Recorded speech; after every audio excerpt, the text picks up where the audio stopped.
Olá, estudante, tudo bem com você? Sou o professor Alexandre Claro, da disciplina de História, da área de Ciências Humanas e suas tecnologias. Na aula de hoje, você vai compreender que, ao contrário do que muitos imaginam, o modelo de poder existente na pré-história não era dos homens, mas sim das mulheres. O objetivo dessa aula é desconstruir o mito do patriarcalismo e mostrar como realmente estava estabelecida as relações de poder nesse período. Vamos lá? Primeiro ponto importante é a gente tentar imaginar como que é construído essa imagem do período do surgimento do homem, do surgimento da mulher. Para a maior parte de nós, a representação que nós temos sobre a pré-história é geralmente do homem sendo responsável pela vida do clã, pela existência do bando, ou seja, é o homem que é responsável pela existência daquilo que a gente já pode chamar de comunidade, daquilo que a gente já pode chamar de sociedade. Porém, não é bem assim, né? Apesar de existir algumas críticas em relação a isso, hoje uma série de pesquisadores vinculados à área de história, à área de antropologia, acabam questionando essa figura do homem como sendo o grande detentor de poder dentro da sociedade da pré-história, que obviamente é a gênese daquilo que nós somos hoje enquanto civilização. Então, vamos ver um pouco algumas características desse período tão importante que vai mostrar uma outra faceta do poder político entre homens e mulheres. Ora, o primeiro período da qual nós estamos falando aqui é o famoso período chamado de Paleolítico, ou que a gente conhece popularmente como período ou idade da Pedra Lascada. Ora, esse período recebe esse nome porque grande parte dos instrumentos eram feitos lascando uma pedra sobre a outra. Além disso, é nesse mesmo período que nós temos o surgimento e o próprio domínio e controle sobre o fogo. Aliás, é nesse período que os homens e mulheres eram nômades, ou seja, não tinham lugar fixo. E viviam do quê? Da caça, da coleta e da pesca. E aqui é o que a gente já começa a pensar de uma forma bastante crítica em relação à figura do homem e da mulher. Ora, de uma forma tradicional, o que é passado para a maior parte de nós, inclusive muitas vezes por programas de televisão, é de que o homem era o grande responsável em trazer o sustento da alimentação para dentro do bando, né? Para dentro, portanto, desse clã. Afinal de contas, ele era o caçador. Ele era também o pescador, enquanto que a mulher era responsável em fazer a coleta de frutos, que não deveria ter tanta importância assim. Porém, vamos ver de uma forma bastante crítica como que funciona a própria estrutura dessa forma deles viverem durante esse período denominado pré-história. Ora, ao pensar sobre essa questão, talvez a maior parte de nós, inclusive pela nossa própria formação, vai imaginar esse papel que o homem acaba tendo como caçador, como pescador. Primeiro ponto de observação: algumas mulheres também caçavam. Isso não era um atributo apenas masculino, mas muitas vezes de outras mulheres que estavam dentro desse clã, dentro desse bando. E aí, um outro detalhe muito importante para a gente entender a lógica de que isso, para entender a lógica de que essa sociedade não pode ser vista como patriarcal. O homem, ao sair para caçar, ele não traz como garantia a sua caça. Se ele sai para pescar, não é certeza que ele vai conseguir pescar. Então, quem é responsável em trazer alimento todos os dias para dentro desse clã, para dentro desse bando, são as mulheres. Portanto, elas são responsáveis pela existência desse próprio modelo social. E não o homem, que é essa imagem que a gente tem como o forte no aspecto biológico do ser, mas sim do aspecto da técnica. É a mulher que acaba, portanto, realizando isso. Aqui a gente deve perceber, antes de tudo, a própria fragilidade que o homem acaba tendo. Porque ao mesmo tempo que eu identifico ele como caçador, num período em que ele está à mercê da própria natureza, ele também pode se tornar a caça.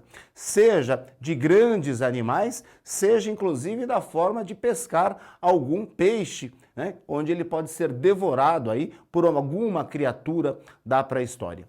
Então, dentro desse contexto, a gente deve pensar nessa figura da existência dentro desse bando, que é o quê? Ter alimentos. E quem consegue trazer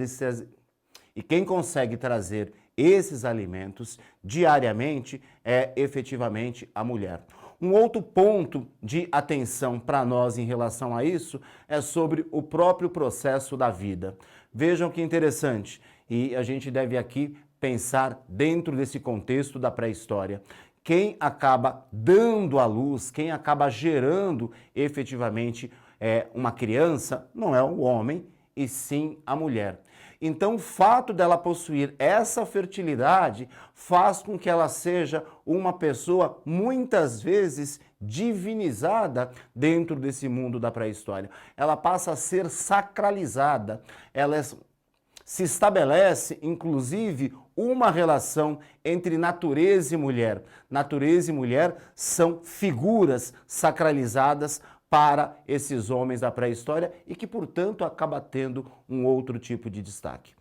Essa minha fala ela é importante para você porque ela tem consequências quando a gente pensa sobre a nossa origem. Né? E ao pensar sobre a nossa origem, a gente acaba estabelecendo, olha, no surgimento da história humana, de nós, dentro do processo de evolução, houve um papel preponderante da figura masculina. Porém, quando vamos efetivamente ao trabalho de campo, ao trabalho dos grandes pesquisadores, a gente vai perceber que essa questão ela está muito mais relacionada à mulher do que ao próprio homem. E aqui a gente tem uma mudança que vai ocorrer por volta de 10.000 antes de Cristo. É o momento em que eu acabo deixando aquilo que é chamado de paleolítico para entrar no neolítico. Neolítico é idade da pedra polida, período da pedra polida, significa que os instrumentos ganharam uma maior sofisticação. E dentro desse contexto de sofisticação, eles passaram, portanto, por outras mudanças. E quais são essas mudanças? A primeira delas, e talvez a fundamental para a gente entender a importância dessa mulher dentro da sociedade da pré-história. Eu estou falando do surgimento da agricultura. São as mulheres que começam, portanto, a pegar determinadas sementes e percebem que essas sementes podem ser plantadas, isso pode posteriormente ser colhido. É o que a gente vai chamar, inclusive, de revolução neolítica, por causa que por causa do surgimento da agricultura, eu tenho uma série de alterações das próprias relações sociais existentes aí entre homens e mulheres e sobre a própria relação com a natureza. Afinal de contas, se eles eram nômades, tinham que ficar indo de um lugar para o outro, atrás de água, atrás de alimentação. Com o surgimento da agricultura, eles foram obrigados a ficar fixos dentro de um lugar. Passaram a ter controle sobre a própria produção de alimentos. Ao ter controle sobre essa produção de alimentos, conseguiram sustentar um maior número de pessoas, que posteriormente vai acabar proliferando porque estão procriando muito mais. Então, é uma dinâmica extremamente importante para entender esse papel que a mulher acaba tendo, mas que se tornou, dentro do discurso histórico, uma personagem muitas vezes secundária dentro da pré-história. E talvez você diga, Alexandre, eu não estou vendo isso em outros livros. Como é que eu faço para entender um pouco melhor? Há a questão dos famosos vestígios arqueológicos. E nesse sentido, nós temos dentro aí desses vestígios arqueológicos uma quantidade infinita, e aqui dá para você perceber isso olhando aqui no nosso slide, das famosas Vênus. São uma série de estatuetas de mulheres que vão mostrar desse caráter divino que essas mulheres tinham dentro da pré-história. Vejam algumas características semelhantes entre essas várias estatuetas. São mulheres que, para nós, seriam consideradas mulheres que estão acima do peso, portanto, seriam mulheres gordas, né? E por que isso? É o próprio sentido de parir.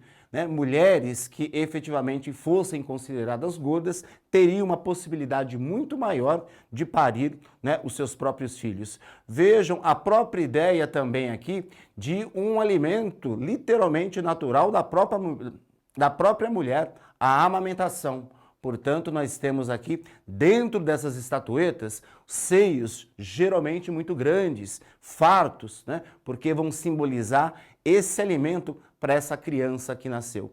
Então, a gente tem, dentro da pré-história, né, ao longo desse período paleolítico e do próprio neolítico, uma figura crucial para a existência de nós enquanto seres humanos, que é a figura, portanto, da mulher. Para saber se vocês estão prestando atenção na minha aula, respondam rapidamente esse quiz para mim.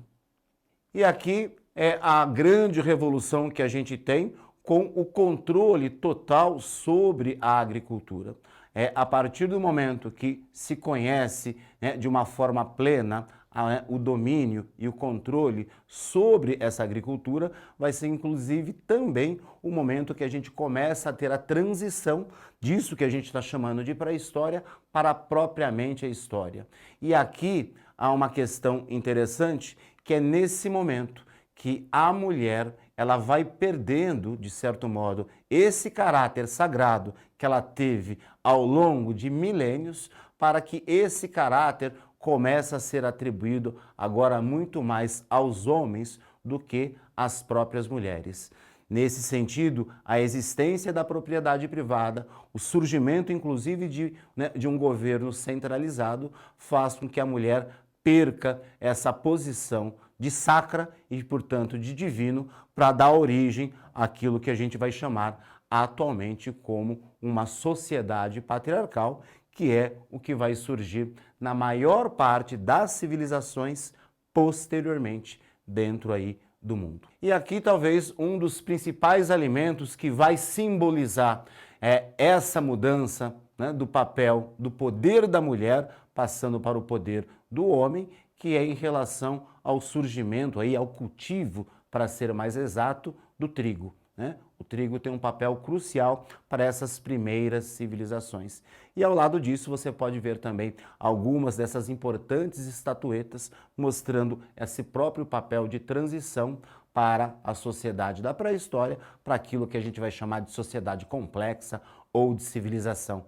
E aqui, no caso, para as mulheres que estejam assistindo, é dentro do contexto do que nós chamamos de civilização que eu tenho a perda desse poder, dessa influência e especialmente do respeito que os homens tinham tanto pelas mulheres da pré-história. Afinal de contas, elas eram responsáveis não só pela existência do clã ou do bando, mas inclusive sobre a geração da própria vida. Vamos agora para a nossa frase de reflexão.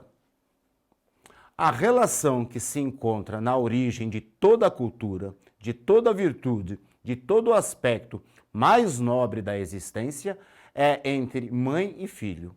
Ela opera no mundo de violência como princípio divino do amor, de união, de paz. Criando seus filhos, a mulher aprende mais cedo que o homem a estender seu cuidado amoroso para além dos limites do ego, em direção a outra criatura, e a dirigir todo o seu dom de inventividade para a preservação e o aprimoramento da existência desse outro. A mulher, nesse estágio, é o repositório de toda a cultura, toda a benevolência, toda a devoção, toda a preocupação com os vivos e luto pelos mortos. Bachofen. Finalizamos mais uma aula aqui. Não esqueçam de consultar a nossa plataforma, há um material bastante vasto envolvendo documentários, artigos, filmes, livros, da qual você pode consultar para aprofundar o seu conhecimento. Até uma próxima.